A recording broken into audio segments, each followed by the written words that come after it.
अस्सलाम वालेकुम and welcome to Ali vlogs. बड़ा अहम वीलॉग होने वाला है आज का। डीजीआईएसपीआर साहब की प्रेस कॉन्फ्रेंस। इस तनाजुर में हम देखेंगे कि मुल्क के आने वाले हालात क्या हो सकते हैं, सियासत के ऊपर ये प्रेस कॉन्फ्रेंस कितना असर डालेगी, क्या सवाल थे क्या जवाब थे, डिटेल जानेंगे। मरियम नवाज साहिबा ने एक बार फिर पाकिस्तान की आवाम को चे बनाने की कोशिश की, अपने जेली और नकली मंसूबों की तशहीर करके। वीलॉग के आखिर में शामिल करेंगे। आगाज करते हैं। डीजीआईएसपीआर साहब ने दहशतगर्दी के खिलाफ होने वाले ऑपरेशंस के हवाले से ब्रीफ किया। उन्होंने कहा 8 माह में 4021 इंटेलिजेंस बेस ऑपरेशन किए गए मुल्क के अंदर दहशतगर्दी के खिलाफ। ये बहुत बड़ा नंबर है पाकिस्तानियों, ध्यान में रखिएगा। रोजाना की बुनियाद पर 130 मिलिट्री के ऑपरेशन होते हैं इंटेलिजेंस बेस दहशतगर्दी के खिलाफ। 130 रोजाना। पिछले 8 माह में 193 फौजी जवान और अफसरान दहशतगर्दी में शहीद हो चुके हैं। मुतअद्दिद खवारिज को जहन्नम वासिल किया गया है। उसके बाद उन्होंने साबिक डीजीआईएसआई जनरल फैज हमीद के हवाले से कहा कि ठोस शवाहिद की बुनियाद पर उनके ऊपर साबित होता है कि उन्होंने बदनवानी आर्मी एक्ट की खिलाफ वर्जी की और उनका कोर्ट मार्शल शुरू हो चुका है। पाकिस्तानियों, ये रोने का मकाम है, ये मातम का मकाम है, सर दीवार में मारने का मकाम कि पाकिस्तान इस नहज पर पहुंच चुका है। बदमनी का ये हाल है कि रोजाना 130 ऑपरेशन हो रहे हैं दहशतगर्दी के खिलाफ। और हाय अफसोस का मकाम कि साबिक डीजीआईएसआई करप्शन, बदनवानी और आइन कानून की खिलाफ वर्जी में कोर्ट मार्शल की सजा भुगत रहा है। पाकिस्तान पर कितना बुरा वक्त है इस वक्त। अल्लाह ताला पाकिस्तान के हालात में बेहतरी लाए। बड़े अफसोस का मकाम था ये कि मुल्क में बदमनी का ये हाल है, दहशतगर्दी का ये हाल है।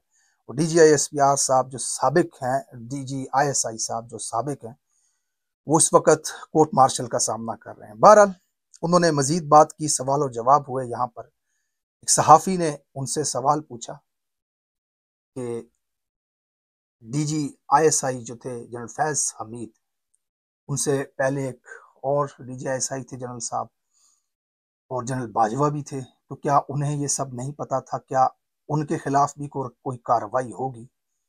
जिसके ऊपर डीजीआईएसपीआर साहब ने कहा कि देखें, जाती मफाद के लिए कोई शख्स अगर आइन कानून को तोड़ता है, आर्मी एक्ट की खिलाफ वर्जी करता है, तो किसी दूसरे को उसके अंदर मुलविस कर देना, ये बात ठीक नहीं होगी। तो यहाँ से मुझे अंदाजा हो सकता है आपको भी कि बाजवा साहब को फिलहाल तक क्लीन चिट दी गई है इस डायरेक्ट सवाल के ऊपर। आगे उन्होंने कहा कि पाक फौज कौमी फौज है, ये किसी सियासी जमात की ना तो मुखालिफ है ना तरफदार। इस बयान को लेकर सोशल मीडिया पर काफी बहस हो रही है। कुछ लोगों को लगता है कि नून लीग के बुरे दिन शुरू हो चुके हैं। बहरहाल आगे जाकर के मैं मजीद डिटेल आपके सामने रखूंगा इस हवाले से कि और क्या क्या बात हुई है, ताकि आप खुद किसी नतीजे के ऊपर पहुंचे। जब जनरल बाजवा के हवाले से सवाल हुआ तो उसके जवाब में डीजीआईएसपीआर साहब ने अपनी तरफ से एक जुमला ऐड किया यहाँ पर, जो बड़ा मानी खेज था मेरे लिए। उन्होंने कहा, आपने उस वक्त के वजीर आजम का नाम नहीं लिया। यानी कि डीजीआईएसआई जो होते हैं वो डायरेक्ट वजीर आजम के अंडर होते हैं, तो आपने उनका नाम नहीं लिया।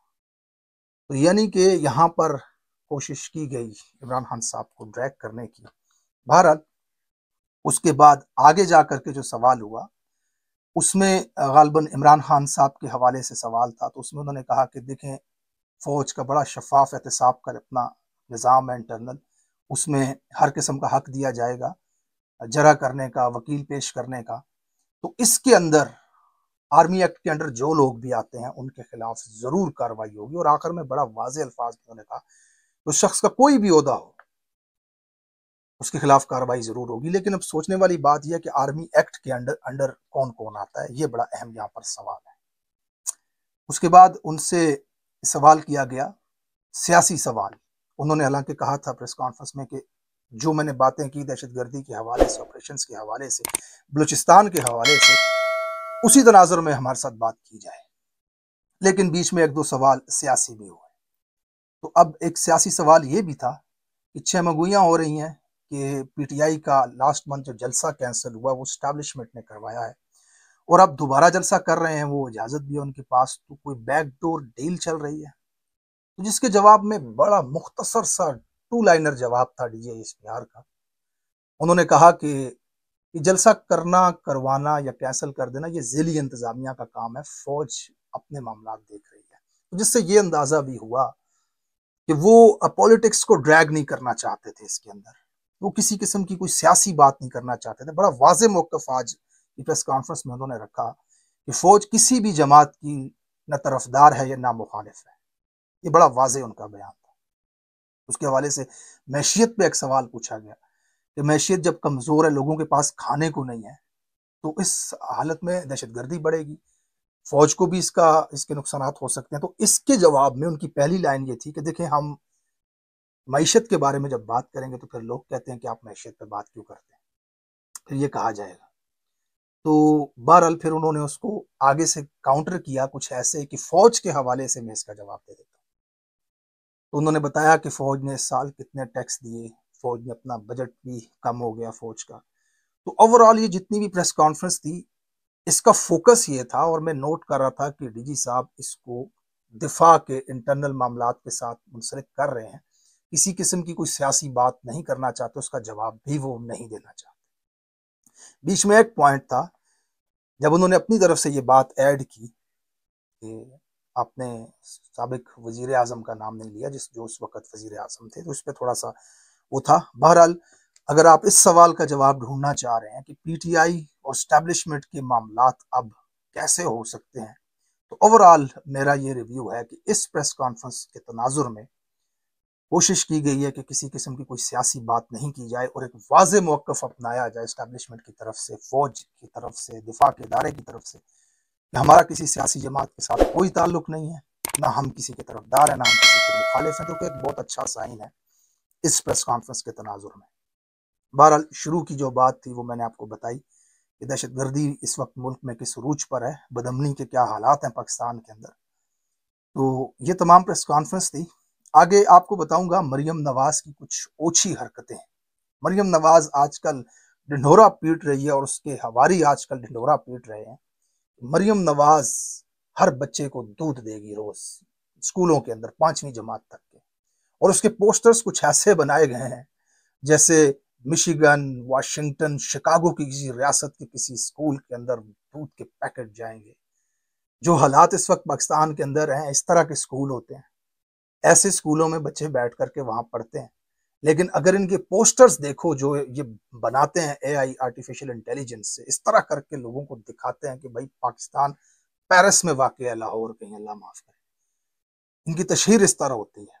यहाँ पर जरा देखें, इन्होंने रेड़ी का कर दिया है नया मंसूबा, 2-4 रेड़ियां कहीं पे लगाएंगे, और उस रेड़ी की जो इन्होंने आर्टिफिशियल डिजाइनिंग की है, इसको जरा गौर से देखें, यूं लग रहा है जैसे मतलब किसी जन्नत की पगडंडी के ऊपर ये खड़ी है, पीछे जन्नत है, बादल हैं, एक किसी गोरे की बच्ची उस रेड़ी के किनारे कुछ खरीदने आई है, खड़ी है। मरियम नवाज की सातों साइड पे तस्वीरें लगी हैं, ऊपर भी है, साइड पे है, इधर भी है, नीचे भी एक चिपकाई होगी, नीचे से कोई लालबैग गुजरते हुए भी देखे कि सीएम पंजाब साहिबा यहाँ पे भी है।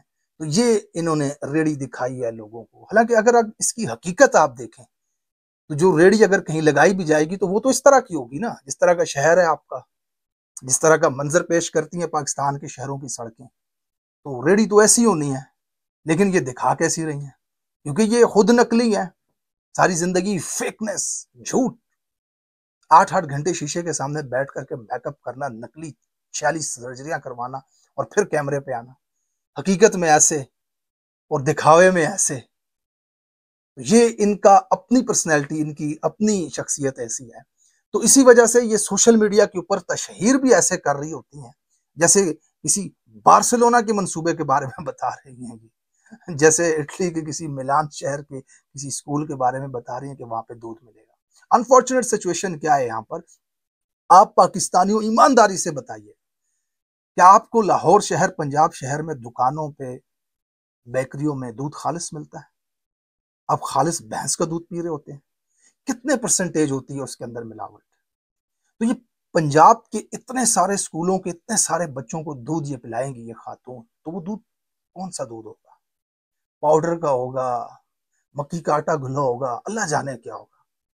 मैं तो कहता हूं कि अगर आप अपने बच्चों की सेहत के बारे में वाकई आप कंसर्न हैं, तो बच्चों को रोक देना चाहिए इस खुराक से जो ये खातून वहां पे अपने पब्लिसिटी स्टंट के लिए मासूम बच्चों का इस्तेमाल कर रही है इस वक्त। अगर ये उनको देगी तो मुझे नहीं लगता कि खालिस दूध ये कैसे प्रोवाइड कर सकेंगे, क्या मैकेनिज्म है उसका, क्या चेक एंड बैलेंस होगा उसके ऊपर कि मासूम बच्चे मासूम जाने जो दूध पिएंगे हुकूमत की तरफ से दिया गया, ऐसी चोर हुकूमत की तरफ से, तो वो कितना खालिस होगा। तो बहरहाल पेरेंट्स को स्पेशली इसके ऊपर ध्यान रखना चाहिए, या कम से कम उस दूध को पहले 2-3 मरतबा आपको सही तरीके से टेस्ट करना चाहिए, वरना ये अपने सियासी फायदे के लिए किसी का भी इस्तेमाल कर सकते हैं। थैंक यू सो मच आज का वीलॉग देखने के लिए। आज के लिए इतना ही, मिलते हैं अपने दूसरे वीलॉग में। तब तक अपना बहुत सारा ख्याल रखिएगा, चैनल को जरूर सब्सक्राइब कीजिएगा, कमेंट सेक्शन में ख्यालात का इज़हार कीजिएगा। अल्लाह हाफिज।